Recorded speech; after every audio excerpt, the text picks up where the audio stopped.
ಶಿಲ್ಪಿ ಡಾಕ್ಟರ್ ಬಾಬಾ ಸಾಹೇಬ್ ಅಂಬೇಡ್ಕರ್ ಅವರ 69ನೇ ಪರಿನಿಬ್ಬಾಣದ ಅಂಗವಾಗಿ ಇವತ್ತು ಕರ್ನಾಟಕ ಸರ್ಕಾರ ಏನು ವಿಧಾನಸೌಧದ ಮುಂದೆಗಡೆ ಮಾಡಿದೆ.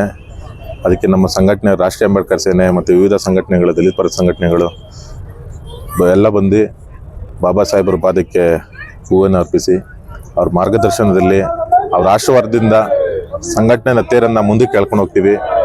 ವಿದ್ಯಾರ್ಥಿಗಳಲ್ಲಿ, ನೊಂದವರಲ್ಲಿ, ಬಡಜನರಲ್ಲಿ, ಕೂಲಿ ಕಾರ್ಮಿಕರಲ್ಲಿ ಮತ್ತು ಕಾರ್ಮಿಕ ವರ್ಗದಲ್ಲ ಯಾರಿಗೇ ಅನ್ಯಾಯ ಆದ್ರೂ ಬಾಬಾ ಸಾಹೇಬರ ಹೆಸರು ಒಂದಿದ್ರೆ, ನೀಲಿ ಶಾಲು ಒಂದಿದ್ರೆ ಅದಕ್ಕೆ ಜಯ ಸಿಕ್ಕೇ ಸಿಗುತ್ತೆ.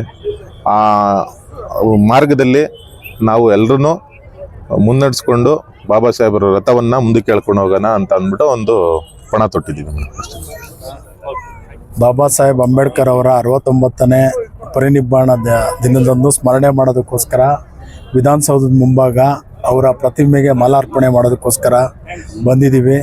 ಪ್ರತಿದಿನ ಅವ್ರನ್ನ ಸ್ಮರಣೆ ಮಾಡಿಕೊಂಡು ಅವರು ನಡ್ಸ್ಕೊಂಬಂದಂಥ ಹೋರಾಟದ ರಥವನ್ನು ಎಲ್ಲ ಸಂಘಟನೆ ಮುಖಂಡರುಗಳು ರಥವನ್ನು ಎಳ್ಕೊಂಡೋಗೋಣ ಅಂತ ಈ ಸಂದರ್ಭದಲ್ಲಿ ಹೇಳೋದಕ್ಕೆ ಇಷ್ಟಪಡ್ತೀನಿ.